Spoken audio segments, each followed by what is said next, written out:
ഈശോമിശിഹായ്ക്കും സ്തുതിയായിരിക്കട്ടെ. ഞാൻ ജിസ്ലിയ സിജു. ബഹുമാനപ്പെട്ട ആചാര്യച്ച, brother, head master, sisters, teachers, പ്രിയ കൂട്ടുകാരെ, വിശുദ്ധ അൽഫോൻസാമ്മയുടെ നാമമാണ് ഞാൻ സ്വീകരിച്ചിരിക്കുന്നത്.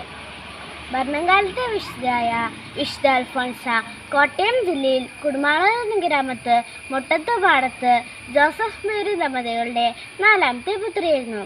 അന്നക്കുട്ടിയുടെ ചെറുപ്പത്തിലെ അവളുടെ അമ്മ മരിച്ചതിനാൽ പേരമ്മയായിരുന്നു വളർത്തിയത്. അവൾ പരിശുദ്ധ അമ്മയെ സ്വന്തം അമ്മയെ സ്വീകരിച്ചു.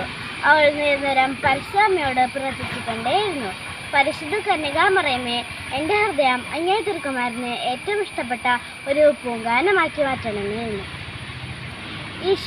വലുതായപ്പോൾ അവൾ ഈശോയ്ക്ക് സഹനത്തിലൂടെ തന്നെ സമർപ്പിച്ചു.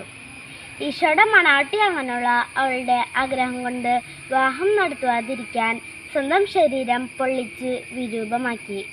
ഒടുവിൽ മഠത്തിൽ ചേരാനുള്ള അനുമതി അവൾക്ക് ലഭിച്ചു. 1930 മെയ് 19 ഈശോയുടെ മണവാട്ടിയാകാനുള്ള അൽഫോൻസായുടെ ആഗ്രഹം സാധിച്ചു. കുട്ടികൾക്ക് അധ്യാപികയല്ല, നല്ലൊരു അമ്മയായിരുന്നു അൽഫോൻസ.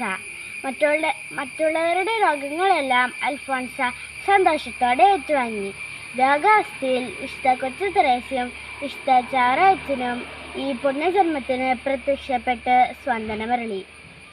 1946 ജൂലൈ 28 ഈശോ മറിയം യോസേപ്പെ എന്ന് പറഞ്ഞുകൊണ്ട് അൽഫോൻസ ലോകത്തോട് വിട പറഞ്ഞു. കേവലം 36 വർഷത്തെ ജീവിതത്തിൽ അൽഫോൻസ എല്ലാവരെയും സ്നേഹിച്ചു, സേവന തുല്യമായ ജീവിതം കാഴ്ചവെച്ചു.